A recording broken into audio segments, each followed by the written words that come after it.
Look around you, and you'll see that fishing is everywhere. From neighborhood creeks to distant seas. It can be done in international waters that require a layover or 3, or at the foot of a skyline a road trip away. So where do you want to fish today? Actually, don't sweat choosing one. Let's do both.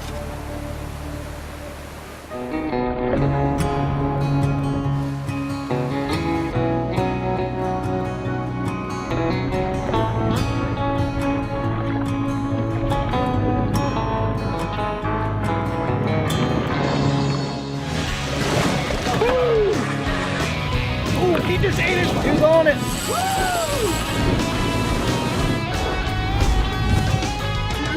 Awesome.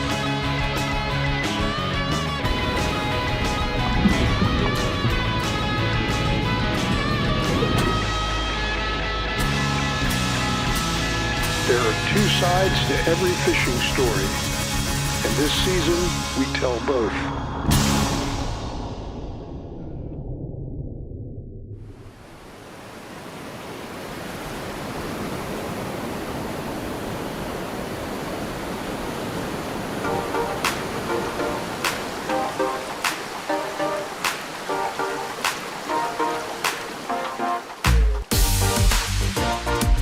Follow the land, and eventually you'll hit a dead end. But follow the sea, and you can go anywhere. The water always finds its way. Some crave the adventures of a secluded paradise. Others would rather launch their boat at a local ramp. The road most traveled versus the road less traveled.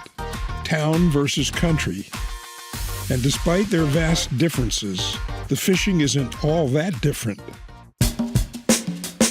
First, we get our passport stamped in Panama for a trip to Sportfish Panama Island Lodge on the country's Pacific side. The lodge is located on Isla Parida in the Gulf of Chiriquí. The great thing about Panama, it's so close to the United States. Only a 2.5-hour flight from Miami, 4-hour flight from Houston. It's a 6-hour flight from LA. They use the US dollar. Panama City, which most people don't know, is a very cosmopolitan, very nice city. City of David as the crow flies, but it's like we're out here in the middle of nowhere. You won't find any large commercial fleets here. It's as if you booked your own private fishing grounds. The nutrient-rich Humboldt Current swirls around Hannibal Bank, a seamount 40 miles from the lodge that comes within 120 feet of the surface. This creates a rich soup that draws in large pelagics like marlin, dorado, and yellowfin tuna. All right, enough telling. More showing, please. When we're trying to find the tuna action, 9 times out of 10, the tunas are with porpoises. So we find the yellowfin tuna with spotted porpoises or spinners. Every now and again, we'll find them with tuxedo porpoises, but rarely. When we get into an area where we see these porpoises working, the first thing we do is we just basically look. A lot of times you can see the tunas popping, or you just look on the sonar, you can mark the fish.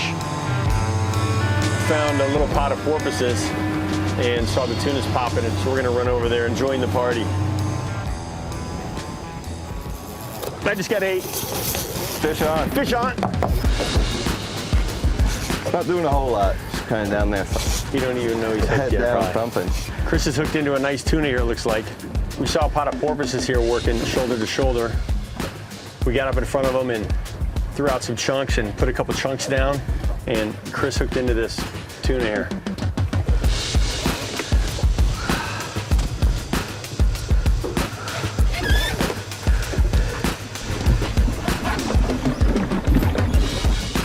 Get him, Mike. Yeah, baby. 1, 2, 3. That's a nice one. Yes, there we go, bro. Nice tuna, brother. Thank you, thank you. This is why you come down to Sportfish Panama Island Lodge. It's for fish like this. The tunas are here year-round. We usually tend to get larger tunas off the typical tuna season. You can run out offshore, run into a pile of tuna, and they could be a bunch of 20-pounders, or they could be a bunch of 150-pounders. There we go. Yep. Mac's gonna put the gap in him here any second. Boom. Nice. Yeah. Yeah, baby. Nice fish. Bam. That's what I'm talking about. Shane, you've been telling me about this place for 12 years. Finally made it and delivered. Congratulations, brother. That's a big ass tuna. That's a 160-pound tuna. Great job, brother. Tuna is a great start, but other pelagics make for a great finish.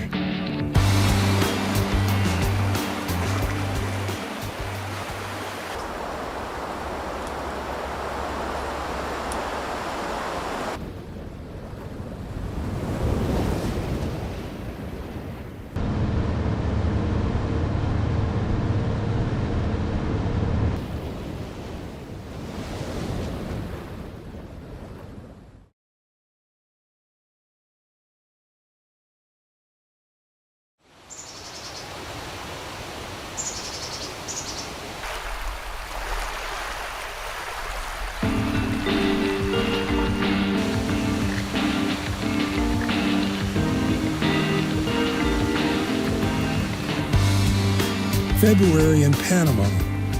It's the dry season when the seas run 2 feet or less. The Gulf of Chiriquí is rather calm, protected by nearby mountain ranges and peninsulas, so anglers with sketchy sea legs don't have to worry about chumming the waters. Great thing about our fishery is the diversity. We've got all the stuff offshore, the tuna, the marlin, dorado, wahoo, sailfish, and then all the inshore stuff, roosterfish, rock snapper, blue trevally. If it's not happening with one thing, it's usually happening with the other. So in a typical day, we'll fish inshore and offshore. So if it's not happening offshore, then we'll run inshore and try for the roosterfish, the cabera snapper, and stuff like that. This is why this is such a special place. There's over 20 different game fish species you can regularly catch here, and they're plentiful. Luckily, our offshore days didn't need a plan B. Plan A went quite well. My buddy Elliot brought his 10-year-old daughter, Francesca, down with him. First time fishing offshore. So far, she had a big rainbow runner and a sailfish.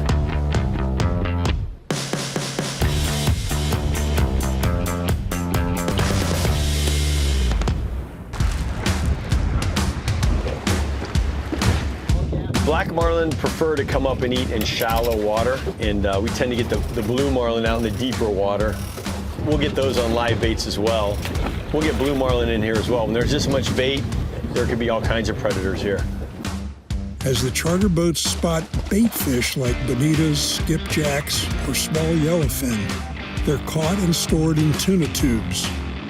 These live baits are deployed around the seamount, which raises blue marlin to the surface. And as we were pulling up, I dropped my live bait in the water, and the marlin came up and ate the bait right behind the boat. Chris is tight on him right now.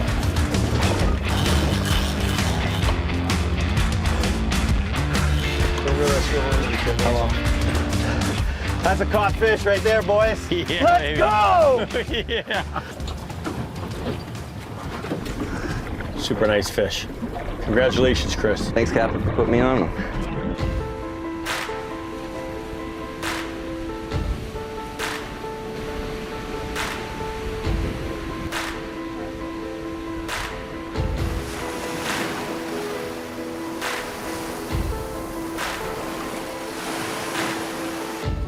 The blessings of the ocean, a proper way to end our trip to the country.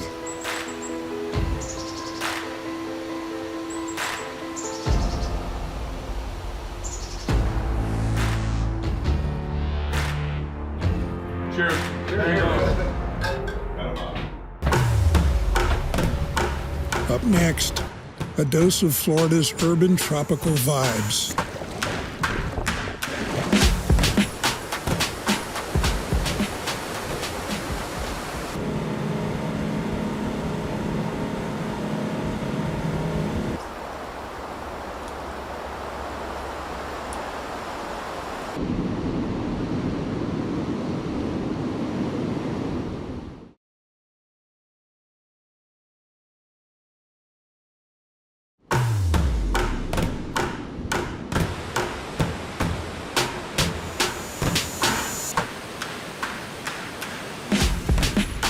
By trading the remote jungle islands of Panama for America's 9th largest city, you do have to give up the marlin.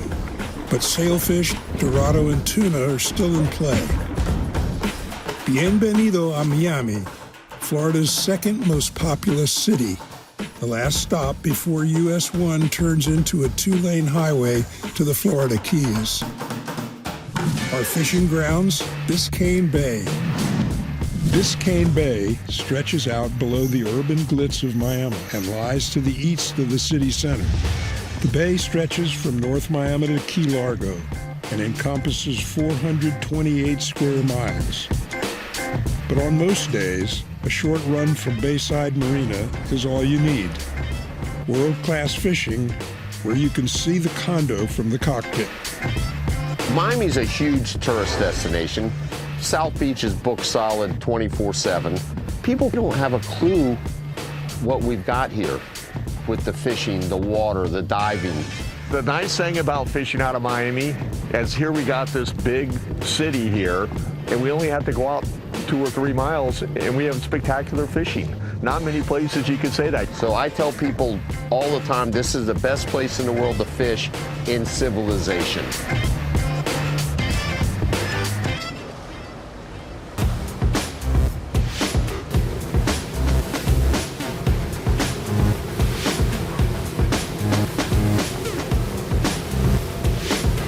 We just got that fish is busting back there, Jim. Sailfish. All right. Oh, got a sail on, all right. That didn't take long. These are Atlantic sailfish, not to be mixed up with the Pacific sails we fish for in Panama, which tend to be slightly bigger. But there's certainly no deficiency in their aerial capacity. Yeah, it looked like he came up lively there, didn't he? Yeah, I'll smooth that drag in. That's nice. Got a jumper. Man, it's awesome when it's slick like this. You get to see all that. When it's rough, you never get to see that. Not that obvious, at least. All right, I'll get up front there.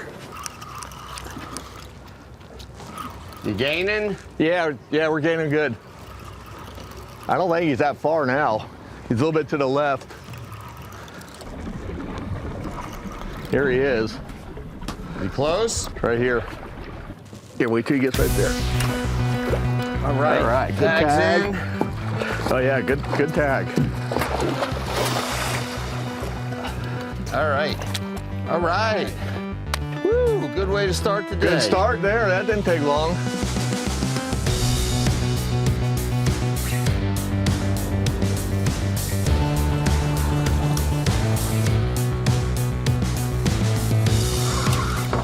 Ooh, I think I might have a nibble. I got something on here too. Ooh, a sailfish, Rick. Pesvela.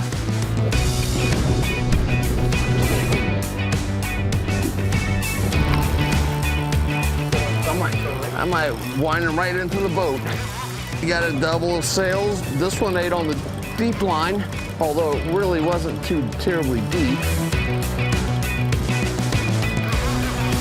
Ah, mine came off. Well, good. You can put a tag in the stick for mine, because I'm not going to lose them.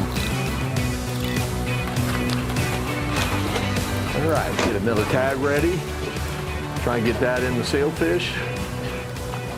I'm getting less sporty by the yard here. Put right in here, rubber band will hold it in there. It's ready to go.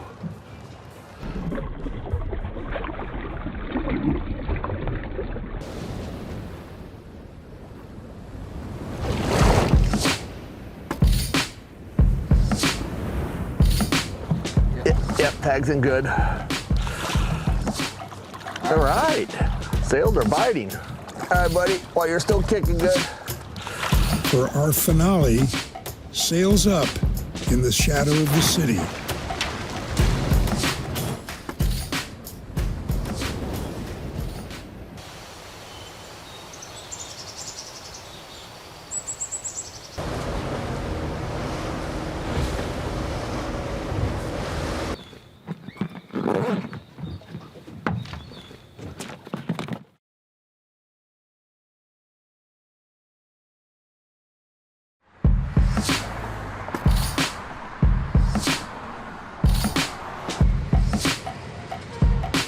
Biscayne Bay has a high degree of flushing thanks to clear water from the nearby Florida Current, which is part of the Gulf Stream system.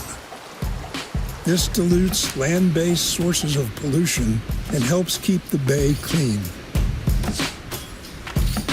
The tidal flow through Government Cut on the southern end of Miami Beach, which funnels bait and fish into Biscayne Bay, only helps the cause. Anglers find it tough to focus on a single target species on any given day. And why should they?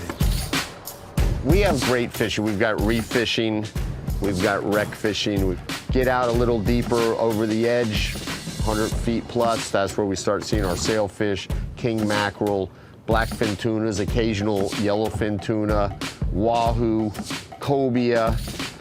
We've got tilefish. If you want a deep drop, you can go out to the ledge out in 2,000 feet, drop down and catch a swordfish.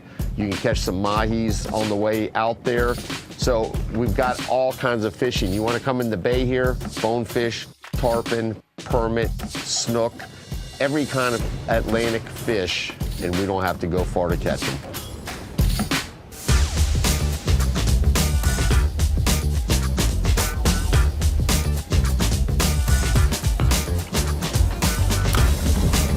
We got a couple schoolies here. Schoolies going again. Stick it out a minute, see if anything bigger pops up. Get out there. They're following. Oh, there's a good one right behind mine, Rick. Nice. Yeah, the same fish. Ate again. Glutton for punishment. Woo! Nice. There's a beautiful fish there. We got lit up those blue spots. So we saw a frigate bird there. We cast out, got the schoolies on, and this guy came up following the schoolies. We had him on once, and he jumped off. We drew bait, and he ate again. He was glutton for punishment.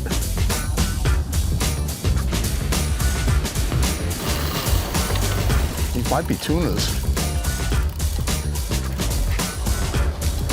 They definitely want to stay together, don't they? Yeah. You see them? Yeah. Nice. Oh man, double header, nice blackfins. My 30-pounder could eat your 15-pounder though. Now mine just had a lot more heart to them. Oh yeah, so you just made it you look got hard. lucky. I'll let you catch him. Okay. But yeah, fishing's awesome today. What a day. Sails, Double tuna, header dolphin, sails, double tunas, swordfish. Unreal. Miami sits at the south end of Sailfish Alley, the stretch of Florida coast that starts in Fort Pierce, where sails congregate in large numbers in winter. While December to March is the sweet spot, you can catch sailfish in South Florida year-round, including in June, or as we're calling it, right now. Oh, there we go. Ooh, it looks like a Venezuela. Incoming. We chummed out a bunch of bait, and it paid off. Sailfish. Another nice one, it appears. There he is. I got a little lighter drag because we got light leader, the 30-pound leader. And I busted a couple off with the little tighter drag, so we'll take our time with them. And hopefully our leader holds out.